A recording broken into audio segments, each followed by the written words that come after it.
Welcome everybody to today's Qatar Transportation webcast entitled The Role of Public Transportation During a State of Emergency Declaration Due to Natural Disasters. And this is a very important topic as Hurricane Florence is on its way to the Carolinas. So we do want to wish everybody in the path of the hurricane a safe next several days. So let me tell you about our two presenters today, Ms. Jody Godfrey and Ms. Roberta Yegadis. Let me tell you a little bit more about Jody before I tell you a little bit about Roberta. Jody is currently a research associate here at the Center for Urban Transportation Research, where she works on the transit safety and workforce development programs and the mobility policy research program. Ms. Jody Godfrey has received her bachelor's and master's degree in civil engineering from the University of South Florida.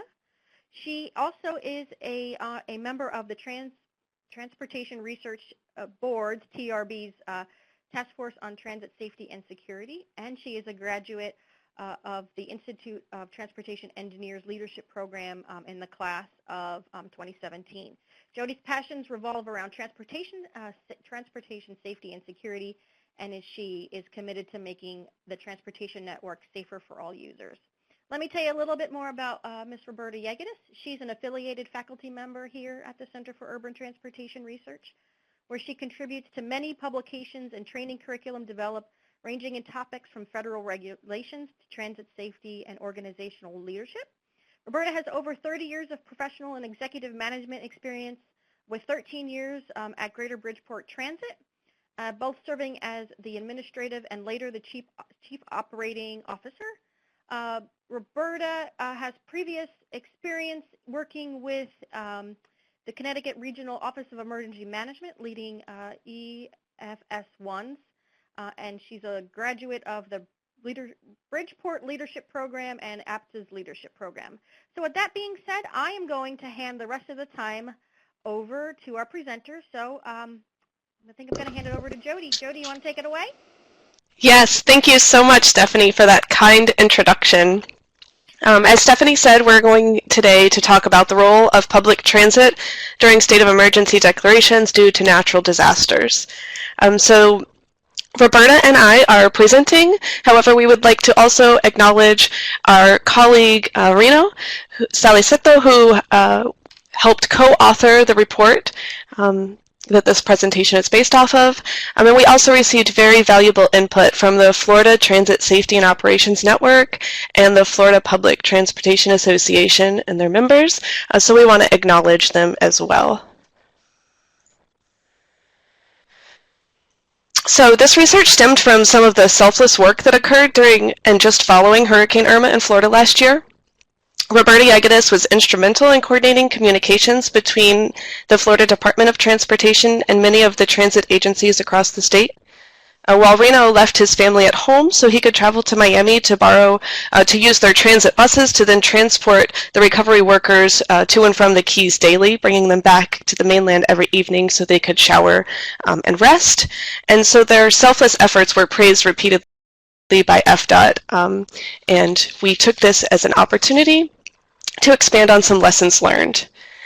So today, an outline of our presentation. First, I'm going to give you a bit of an introduction, and then Roberta's going to go over the background of some of the past hurricane seasons that have contributed to this work. And then we will tag team on the phases of the emergency management cycle and some lessons learned from each of those phases. And we will conclude with some concluding remarks. So while much of this presentation will focus on the hurricane season here in Florida, it's important to also recognize that many of these lessons learned are applicable to other types of emergency declarations and would also be useful outside of the state of Florida. For instance, the Carolinas, who are about to experience some really intense weather. So emergencies are defined by the Federal Transit Administration as any natural disaster affecting a wide area or catastrophic failure from any external cause officially declared a disaster by either the President or the Governor and Secretary of Transportation. So it's important to kind of realize that these are not just hurricanes or natural disasters even, but can also be applicable to some of the man-made emergencies such as terrorist attacks or mass shootings. So transit employees are really remarkable people, and they often go above and beyond their call of duty. So I'm going to go over a few examples of some real heroes in some past events. So the photo that is being displayed here is a photo of the New York MTA transit workers who were assisting in the ground zero efforts immediately following the 9/11 attack in 2001. So not only did they transport first responders to and from the scene, but they were also out there literally working right alongside those first responders. Additionally, the Sonoma-Marin Rail Transit continued to operate full service, suspending all fares to those in need during the Northern California wildfires earlier this year, which were really intense. Another example is that Lynx provided extended service following the Pulse shooting in 2016 in Orlando, Florida. They also used some of their buses as relief shelters for the first responders so that they could get air conditioning and be out of the elements a bit when they were working their long hours during that emergency. And then the photo shown here is now pretty famous photo of the Houston Metro buses that were aligned along the overpass. Houston Metro emerged as one of the heroes of Hurricane Harvey with their evacuation efforts. And so Houston Metro expressed that their ability to execute this maneuver was due to a memorandum of understanding, an MOU, that had been in place for a decade prior to its execution. So this was not an overnight frantic call to the DOT, can I come put my buses on the shoulder of the overpass, but rather it was a understanding that had been in place for a long time. Their safety personnel could not emphasize enough the value of having such agreements in place prior to needing the arrangement, adding that the MOU took several iterations to agree upon the use of the HOV shoulder on the overpass. It's also important to note that this maneuver resulted in all of the buses that were parked on the overpass being undamaged, and Houston only lost 2 buses from the hurricane, despite several of their bus depots being in very low-lying, flood-prone areas.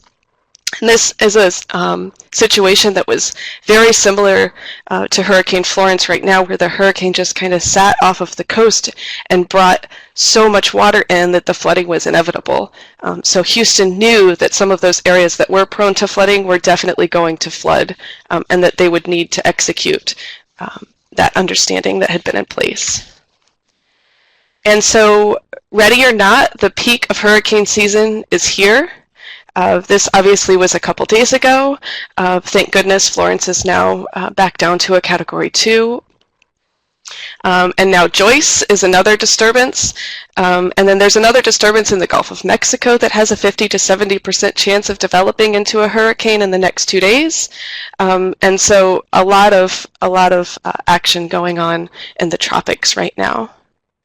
And so with that, I'm going to hand the presentation over to Roberta, who's going to give you some of the background of the hurricanes in Florida. Hi, welcome everyone. And as Jody and Stephanie both said, our thoughts are with everybody that are in harm's way at this point due to the oncoming hurricanes, and it's the season. So one of the biggest strains that was put on the state of Florida was in 2004, where within a 6-week period we were hit with 4 major hurricanes, the least of which was a Category 3, and Ivan at 5 and 2 at 4, resulting in $63 billion worth of damage. This put a strain on every transit agency in the state of Florida. It crisscrossed and ended up in the middle of the state. As you can see on this slide, it just kept hitting us one right after another. So some of the things that we learned during that time frame is when you're being impacted by multiple events simultaneously, and it's difficult because people want to evacuate north, they want to evacuate south. I know I've been watching the news on the Carolinas, and sometimes it's difficult to know where to go, and this was one of those incidents. Based on the severity of this and the extended duration and the continuous multiple locations that were being impacted in Florida, it put a severe strain on our response and our recovery, and extremely taxing to everybody involved. The evacuations were constantly changing. We were moving people from the north to the south, from the east to the west, and back and forth. And some areas in the middle of Florida are still in the recovery process due to the continual impact and the severity of it. This is just a slide, as many of us see on TV all the time, after a hurricane. The interesting part about this individual slide is I know for a fact this neighborhood, and this is what they call CBT, cement-based block. So it's not just that a hurricane is going to take, you know, a mobile home or a wooden home or something like that. The severity of it can be devastated. This was strictly done by winds. This had no flooding impact on this section of Florida. Highway 98 is a very old highway in Florida, and it goes from the northernmost part in the Alabama area state line down through Florida, cutting across and ending in the southeast part of Florida, which is Palm Beach. As is true for many of us that live along the coastline, a lot of our areas at best are at or barely above flood level. So as we can see during this storm, it just took out major highways, and that had a devastating impact on emergency responders trying to get people and supplies in and or out during this time frame.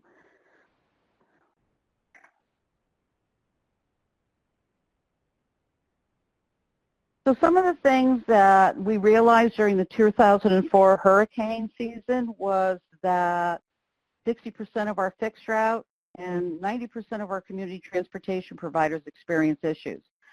And when I came to Florida, discovered an astounding statistic that there are over 300 transit agencies throughout the state of Florida. Now that goes from major transit agencies to very small transit agencies that may have one or two buses, but they still use those one or two vehicles to evacuate, transport, and move people during times of emergencies. The majority of agencies had no plans in place, and they had no way to communicate. And I know from my experience when I was in Connecticut that we often lost communication ability, and being at the Office of Emergency Management during hurricanes, we continuously relied on ham radio operators to get the news across the state. 30% of Florida fixed route agencies did not maintain a telephone contact list of where to find the people. And that's something that we've done a lot of work on since then. And as we all know, as the crisis worsens, the fuel becomes more valuable. I saw in the news last night that there were many parts in the Carolinas that are already out of fuel or about to be out of fuel from the people evacuating. So it always becomes a matter of supply and demand, and the supply always outweighs the demand. So we were fortunate in Florida. We had a 12-year time frame where we did not have anything happen to us. We had the 2005 Katrina, which was a devastating hurricane to Florida, and then Wilma, also very huge impact.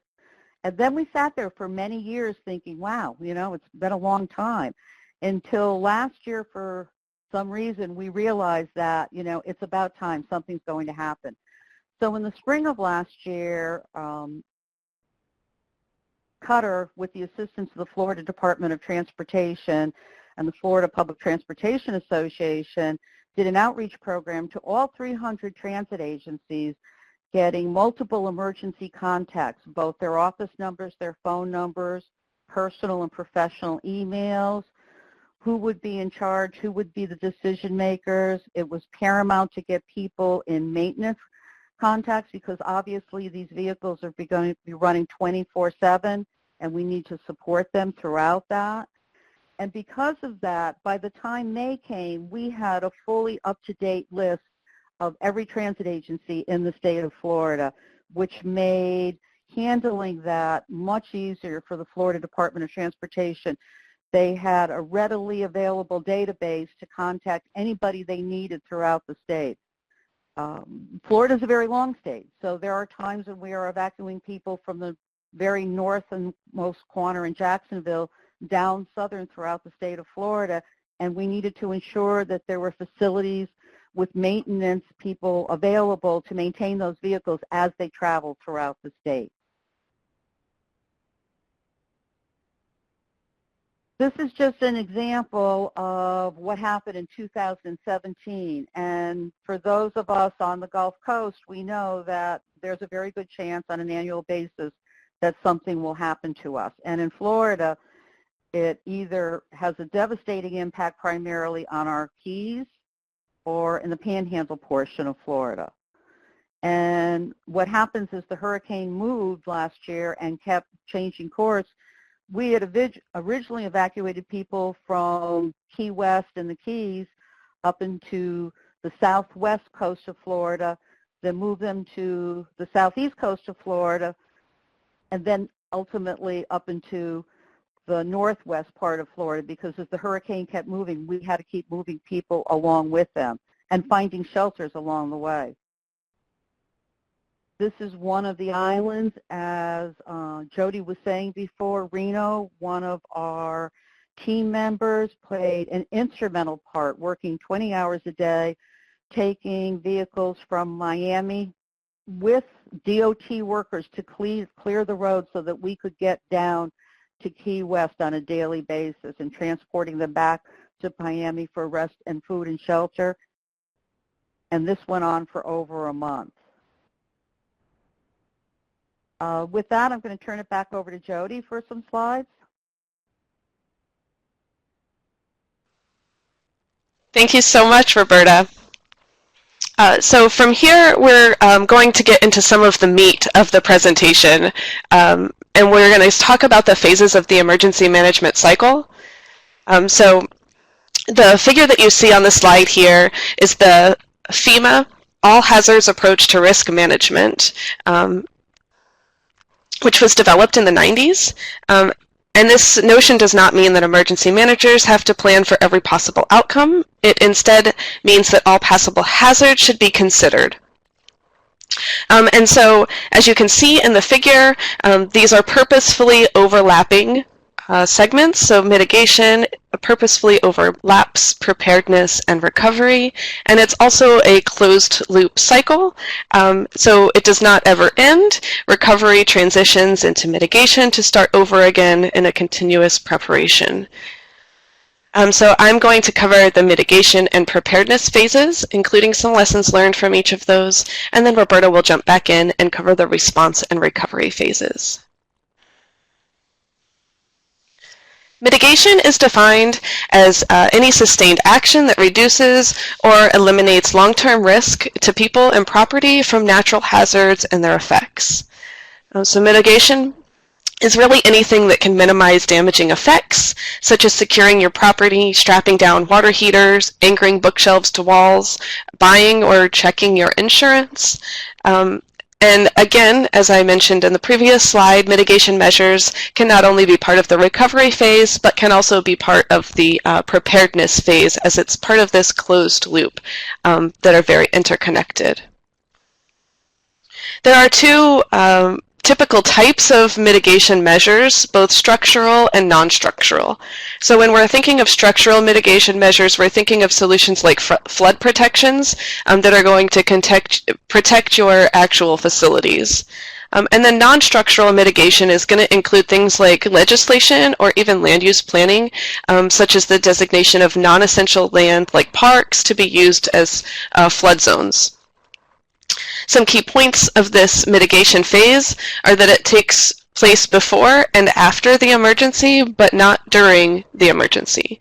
And also mitigation prevents emergencies either from happening or minimizes their effects. So when we're talking about a hurricane, obviously there's nothing that we can do to prevent it from happening. So our mitigation efforts are minimizing the effects of the hurricane approaching.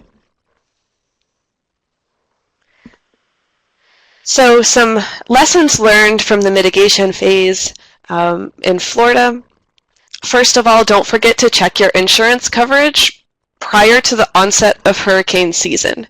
Now, understanding that we are currently in the peak of hurricane season, I do know that we are past the onset. However, it's not too late. You should still check your insurance coverage and make sure that you know what is or what isn't covered. Again, you should ensure that key personnel have a plan ready at least 3 months prior to the start of hurricane season. Just as the first bullet, though, if this hasn't already occurred, it should still occur. You shouldn't not do it just because you're past the suggested time to do it. Plans are definitely helpful, so get a plan in place if you don't have one already. Establish MOUs with any agency that may be able to assist in an emergency. So this is really key for a lot of the transit agencies. For instance, as I mentioned with Houston, if your bus yard is prone to flooding, consider establishing an MOU either with your DOT to park your buses along maybe tolled overpass shoulders if that's possible. If that's not a possibility, consider maybe trying to establish MOUs with other businesses or agencies that maybe have land that is not prone to flooding that could be a last resort for you to park your buses to ensure to get them out of your flood-prone bus yards. Another agreement that could be mutually beneficial would be agreements between transit agencies and local first responders. So the Florida Transit Safety and Operations Network, which meets quarterly, has talked about this extensively and how beneficial building those relationships with your first responders really can be. Inviting them into your transit agency so that they're familiar with your facilities and so that they're familiar with the resources that you may be able to assist them with. And then on the flip side, they may be able to assist you, and because you've built those relationships, they're more willing to come and help you because you're no longer just a voice on the phone, but they know your face, they know your family, they know about you. It makes them much more willing to want to come and help you. And then another lesson learned would be more of a recommendation that came from the state and many of the transit agencies would be to establish a statewide centralized reporting system. And this is really just to streamline the reporting process for the transit agencies, the DOTs, and FEMA, because there really is so much information that has to be shared back and forth between the transit agencies, the shelters, DOT, and then, of course, when you're trying to be assisted or reimbursed through FEMA. So some questions, if you are a transit agency, some questions to ask yourself. Is your bus yard prone to flooding? If it is, do you have an MOU in place? Do you have an idea of where you could move or store your buses if a flooding event is expected? And if not, you may want to consider looking into some of those alternatives. If you do have MOUs, do you have a defined way to track what's provided? Because that may be something that you're not considering right away as you're planning for the emergency. However, having that tracking the resources that are provided will definitely be beneficial later on when you're trying to be reimbursed. Also, do you provide assistance to your first responders? Have you included them in any of your drills or exercises? Because again, that can be mutually beneficial. So moving on to the second phase that we'll discuss, the preparedness phase. Preparedness takes the form of plans or procedures that are designed to save lives and to minimize damage when an emergency occurs. So preparedness is a continuous cycle of planning, organizing, training, equipping, exercising, evaluating, and improving all of these activities to ensure the effective coordination throughout all of the phases of the emergency management cycle.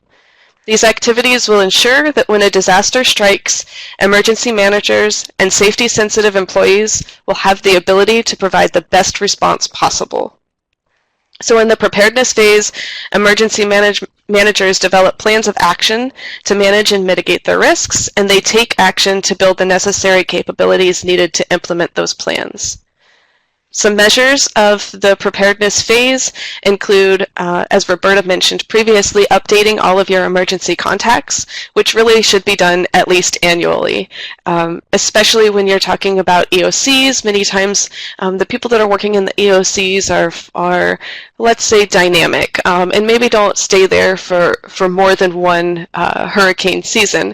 And so it's important to really update these annually, these contact lists, the names and the numbers of the people you're trying to contact. You should maintain interagency communication plans with easily understandable terminology and methods. And so that's a really important key that I don't want to just brush over.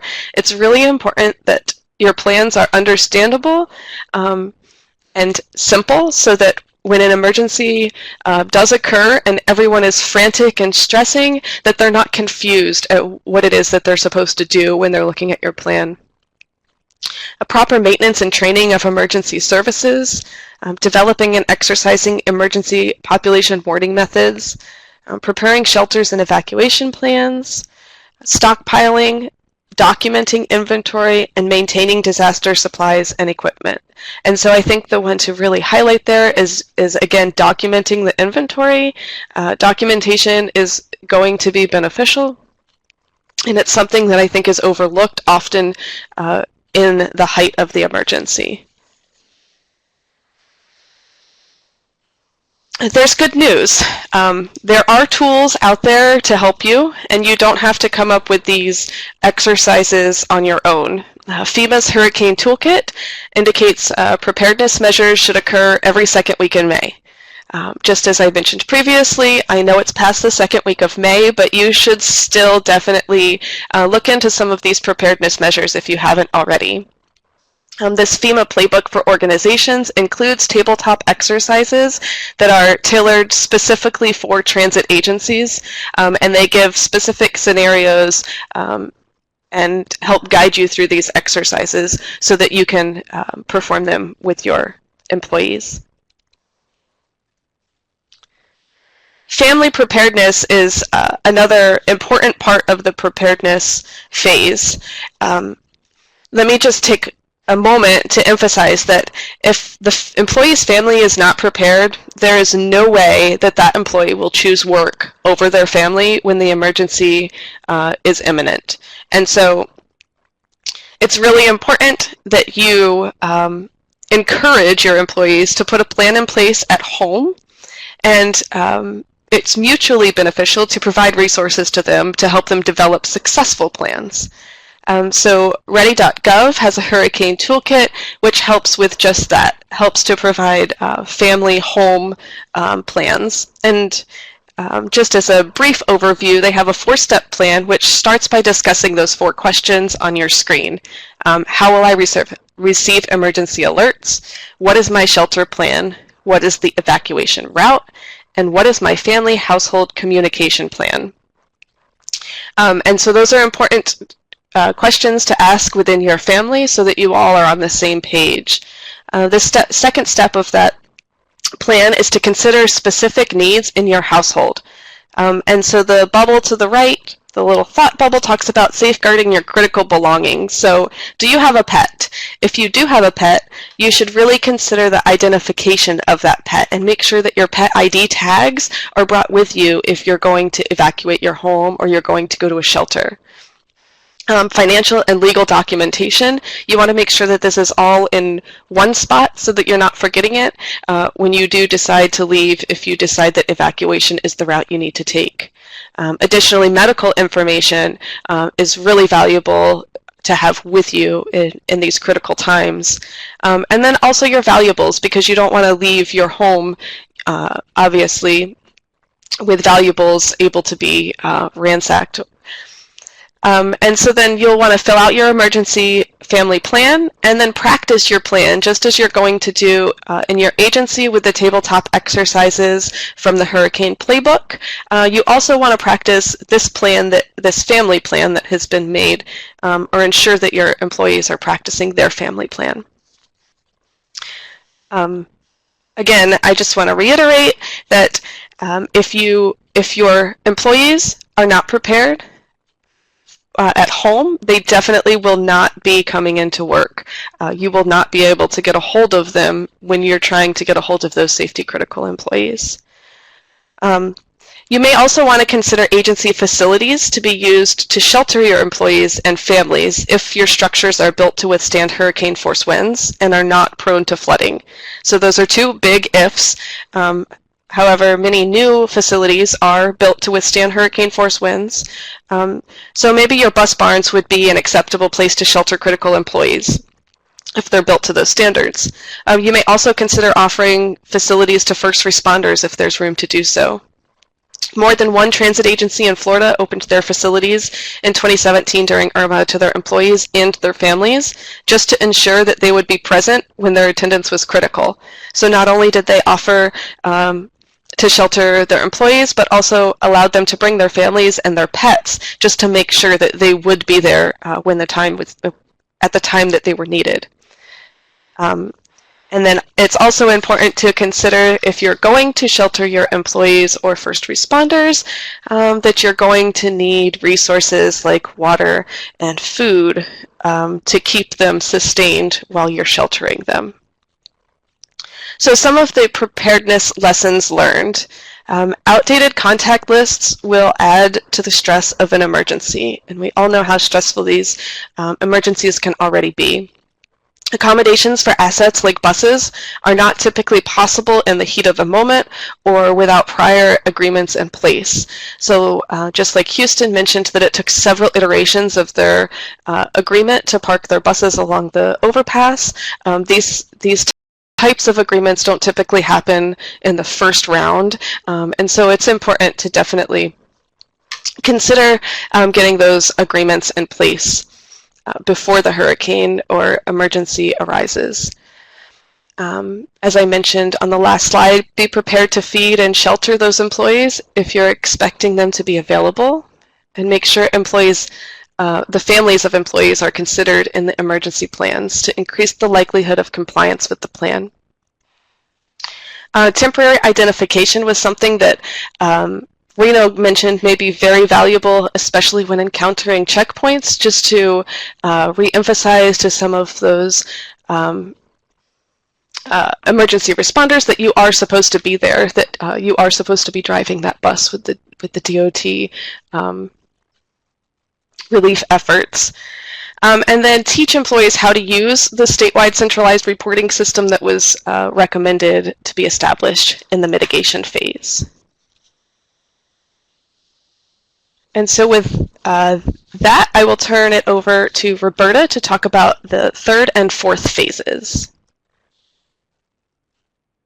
Thanks, Jody.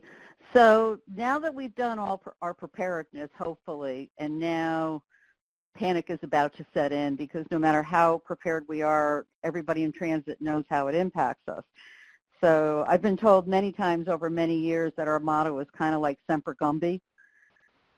Some of the things that we've done in preparedness for the response, it's obviously to save lives and prevent further damage.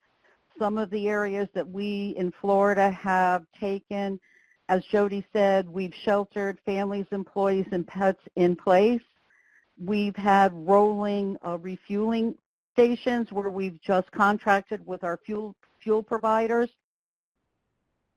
to have them be in different parts of the state, because when you're in a large state, a long state like Florida, it's very difficult to get fueling from the very top, if we're trying to borrow fuel from Georgia or something like that, down to the very southernmost parts. So those are some of the big areas that we've had challenges with. It includes the mobilization of emergency services and first responders. And one of the things that I have continuously, that we have continuously worked on is trying to inform employees as they're hired who is an essential employee, who is a non-essential employee.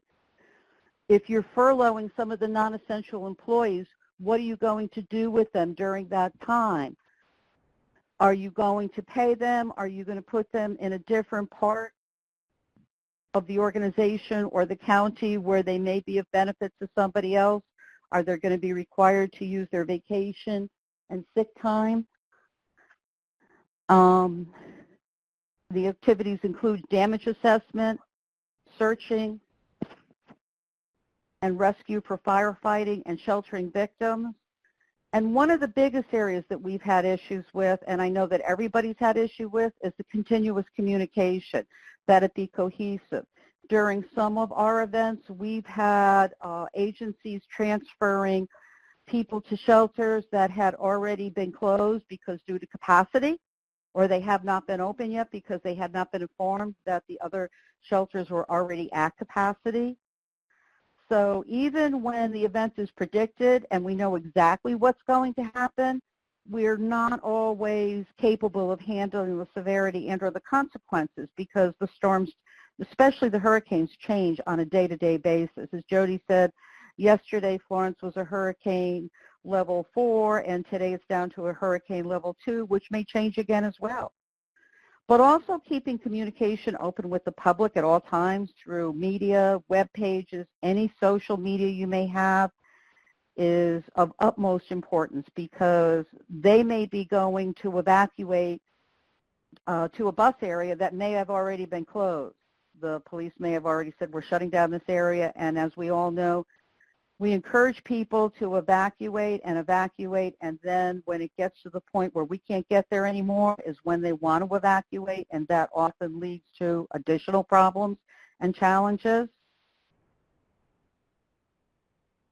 The updated contact list, we can't make that any more important than we've already said a ton of times.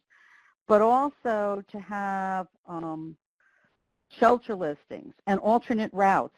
Sometimes the traditional route we use to get to a shelter may be impacted either by downed trees, flooding, or road closures. So it's always good to have a predetermined alternate evacuation plan to those shelters. Be clear on the communication, especially with the shelters. Are pets accepted? When are they opening? What is the capacity?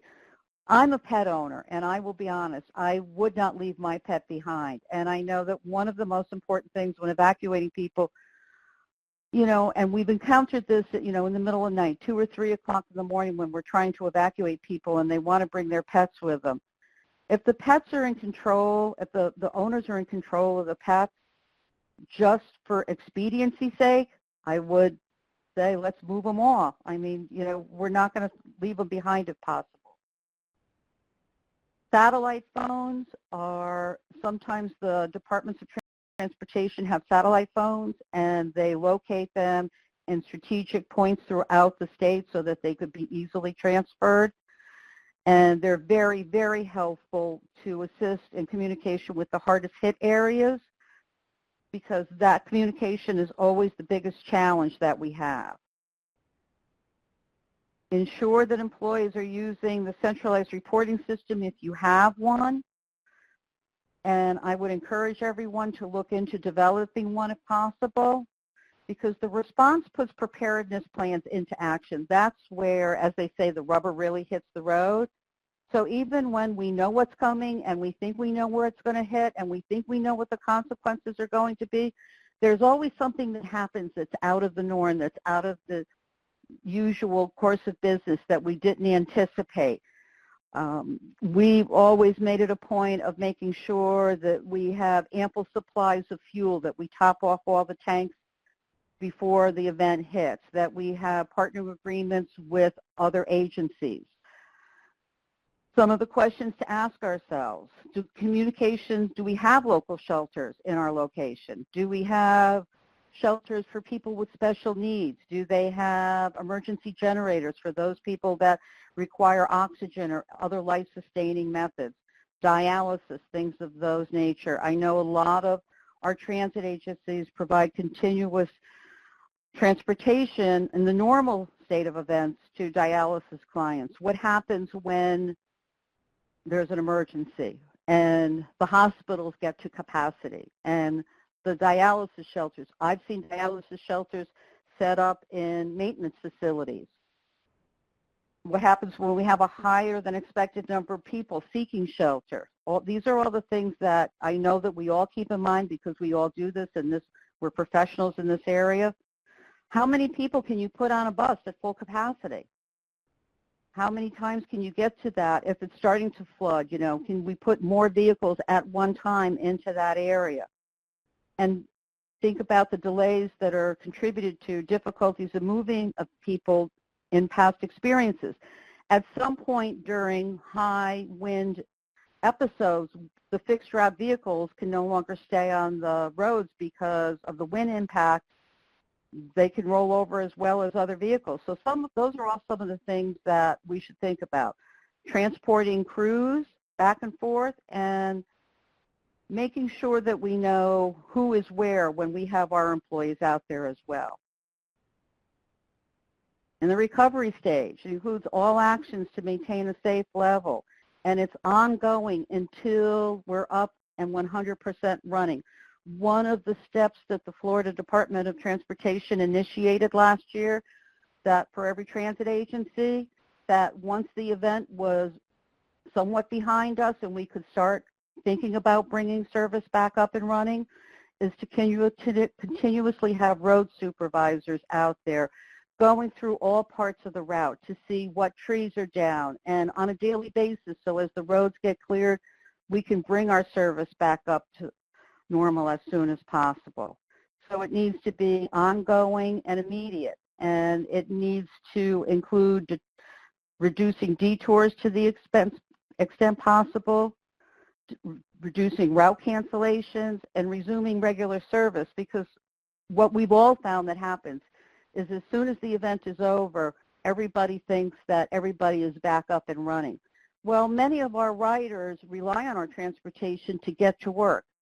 So their companies may not realize that this person lives in a service area that right now cannot be accessed by mass transit. Some of the key points takes place after the emergency is over, as we discussed. Our goal is to just get back to normal as soon as possible and let everybody know.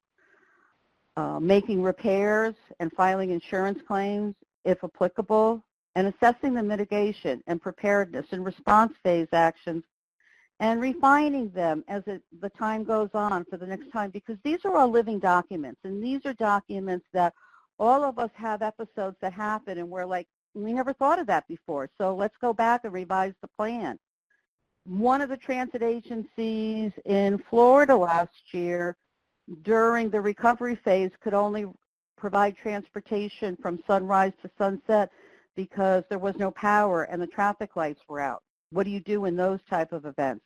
And how do you communicate that to the public?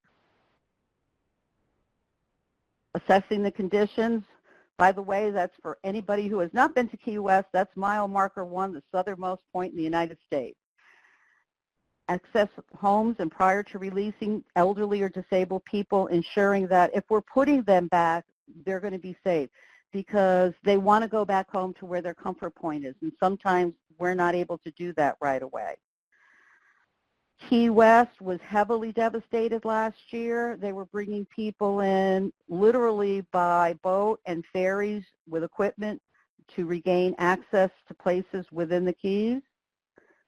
Establish a safe storage area for critical assets. Jody spoke about that before, but transit agencies also have critical assets. Our personnel records, our personnel files, fuel that we may need. Keep track of everybody that assisted in this emergency, miles traveled, fuel, hours worked, people, and every single bit of supplies and services, because you're going to want to be reimbursed by FEMA once we get to that point. And review everything that you've done And a lot of times what happens is dispatch is caught right in the middle of this.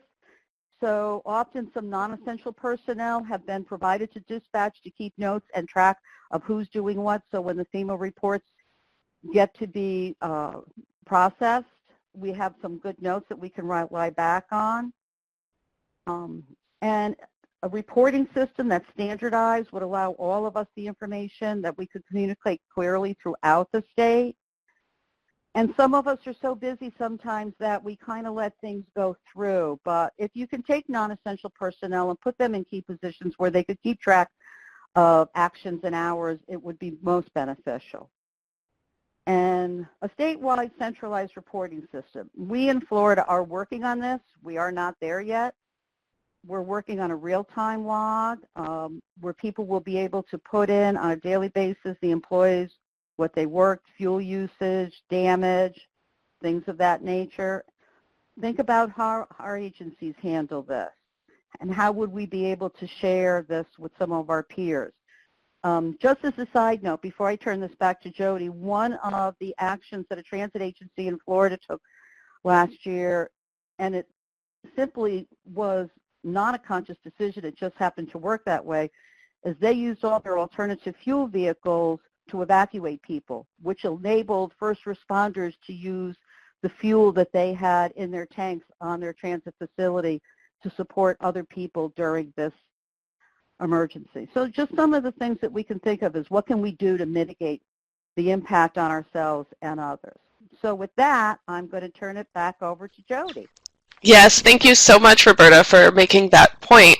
And I think that's a critical point that I had overlooked in this particular presentation, is the fact that you may have resources or alternatives to your resources that you don't even quite realize. For instance, the compressed natural gas buses that were used to evacuate so that the fuel could then be supplied to police and emergency vehicles who had ran out of fuel. So great point. Thank you for reiterating that, Roberta. So now I'm going to go into some of our concluding remarks, and I'll try to be brief so that we can get into some of the questions that have queued up. So as a transit agency employee, you may be asked to perform above and beyond your expected duties. Plans, memorandum of understandings, agreements, all result in better prepared transit agencies. So you should know your agency and the characteristics of your agency and anticipate the help that you may need. No one knows your agency better than you. And do your best to design out or plan out some of your issues that are known. Again, I know that it's been beat to death, but update your emergency contact lists. This is so imperative, and you should make an effort to get to know some of the people that you'll need to contact before the emergency is here, because knowing the face of the number that's calling is definitely going to be beneficial to you in the heat of the moment. Better communication with shelters will reduce unnecessary grief. And again, that really cannot be overstated, that communication should be clear and constant, especially once the emergency is imminent. You should have a clear understanding of what time the shelters open, whether or not pets are accepted. Is there a protocol to let the transit agency know when the shelters reach capacity so that buses can go elsewhere? That's really important to streamline the process of evacuating some of these especially vulnerable populations because time is of the essence, and once wind gets to a certain miles per hour, it's no longer safe to operate those buses. So that streamlined process is really important. Temporary IDs and access to satellite phones would benefit responding employees. Also, a police escort would have greatly benefited the bus that was transporting the recovery crew to the hardest hit areas, especially once those areas were reopened to the residents of the Keys.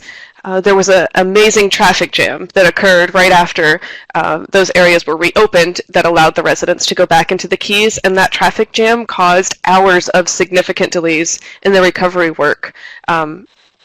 And then finally, the statewide centralized reporting system will allow for a seamless communication throughout the emergency, which will be beneficial to all users.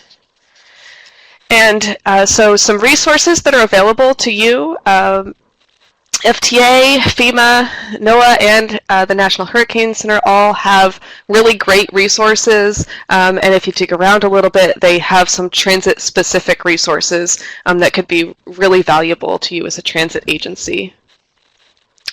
And while we open it up to questions, I will leave the contact us information up there so that you can have our emails or phone numbers if you'd like to reach out to any of us with any specific questions that aren't answered during the presentation today. So with that, Stephanie? Thank you so much, Jody and Roberta, for such great information on emergency management with hurricanes.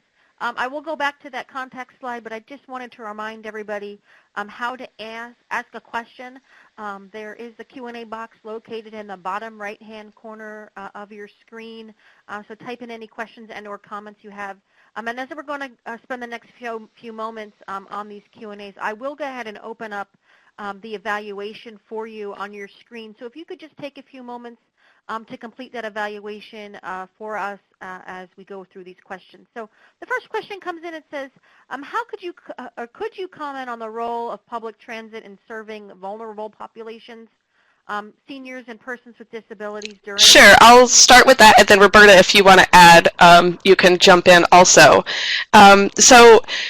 Transit agencies really should prioritize their vulnerable population evacuation when the shelters are first opened. And I know that can be difficult, but sometimes, for instance, the homes or facilities are able to encourage their residents to seek that shelter as soon as it's opened. So it's important to start with those patrons who are going to take the most time so that they're not stranded when the winds do reach that cutoff point when it's no longer safe to operate your buses. Again, having constant communication with the shelters, including whether or not they have the necessary equipment to accommodate the medically needy population, will definitely help in that as well.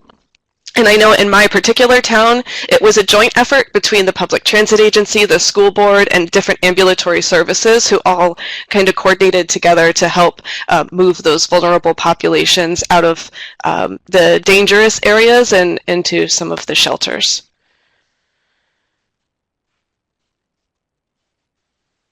And Roberta, did you have anything else you wanted to add? Yeah, one of the other Jody hit the nail right on the head, but one of the other areas that I've seen transit agencies is they work with their certified paratransit clients ahead of time as they know the event's coming, because they have the list of who is in some type of a mobility device or needs assistance or oxygen or something like that. So if the transit agencies could reach out to those people in advance, it may be of assistance. Okay. And then the next question comes in, and I know this gentleman mentions that he does realize that he first says it was a very great presentation, and he realizes this presentation focuses on transit agency response. But however, what has been done to reach employers and their employees? And what about TDM measures to help employers discourage SOV during recovery? And for example, telecommuting, van, carpooling, compressed work schedules. Yeah, so it's tough to discourage single occupant vehicle use during recovery.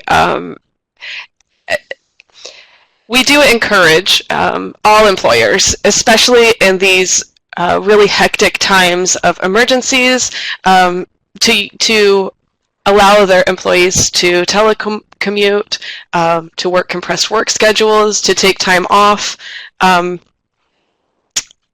As Cutter, we don't typically provide much guidance to other employers, at least I don't personally. I'm not sure, Roberta, if you have anything maybe to add to that.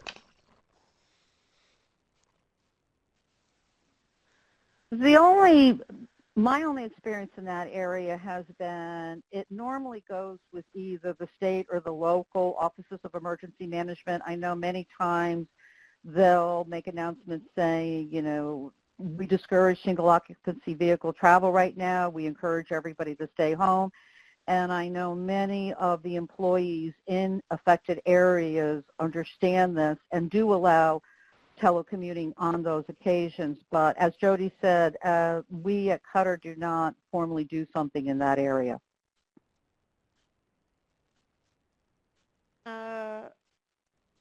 more information on congestion experience during evacuations and when roads reopen and decisions begin to resuming normal operation, how are or were conditions assessed? So a lot of the conditions that were assessed in some of the hardest hit areas were assessed directly from Reno and the other first responding employees that were down cleaning some of those hardest hit areas. The congestion was astronomical.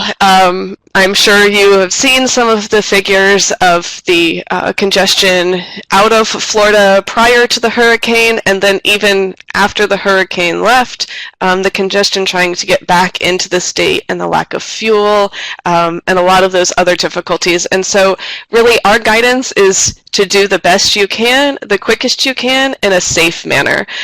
So once you are allowed to go into the roads once they've been reopened, that is when you should start to try to resume normal operation as much as possible. I know that wasn't a very clear response, but I do just want to go back to the last comment quickly and mention that Qatar does encourage employees to adopt TDM strategies under our best workplaces for commuters, including one of the benefits for doing so is the continuity of operations effort. And so that is part of Qatar, not part of my particular team, but definitely part of the efforts that come out of this amazing center. Okay. We'll take one more question. I know we're getting past that 1 o'clock hour, but we'll take this one last question. If you do need to step away, we do completely understand. Do take a few moments to complete the evaluation that I had opened up earlier. And just a little quick announcement about our next upcoming webinar. We did have a little bit of a schedule. Our next webinar will be on media framing of fatal bicyclist crashes in Hillsborough County, a critical discourse analysis. So that will be coming up.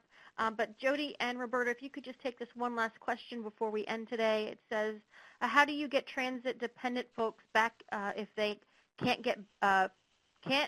go back right away, like what happened with Katrina? My experience during Katrina is what happened is if we couldn't get them back right away, we were working with locations closer to where their home would be. What happens sometimes is the shelters close before people's homes are accessible. So it's working with the local Red Cross and working with the local law enforcement agencies and to determine how best to handle those people, because that always is an issue. I mean, the shelters shut down pretty quickly and people's homes are not always accessible. A lot of times some of the local churches have stepped in or social service agencies have stepped in to assist those people. As Jody said before, it's knowing your contacts, who they are, and who can you call to ask for help in those areas. Would you like to take one more? Sure. Okay. Jody can have this one. Okay. I don't know. There was just a question that came in that says, was a common communication radio channel utilized, and how was that planned for in advance? I was going to say I don't know the answer to that, so go ahead, Roberta. I was going to say yes and no. There is a common communication channel that we can use for emergency response in the state of Florida. Unfortunately, because of the size of the state of Florida and because of how some areas are hit and others aren't, it's not always as effective as we would like it to be. It's one of the, infrastructure improvements that I know a lot of states are working on. So I don't know if that answers your question or not. Usually it's controlled by the state police, at least through my experience has been, and they're always at the table at the Office of Emergency Management during any event. Okay. So thank you again so much, Roberta and Jody, as this presentation was very valuable. also as it is peak hurricane season, and would like to just, again, make another note about Hurricane Florence and let them know that we're all wishing them the best in the Carolinas. So as I said before, our next Cutter webcast is scheduled for 2 weeks, September 27th. That is a reschedule. So thank you so much, everybody, and we'll talk to you soon. Bye.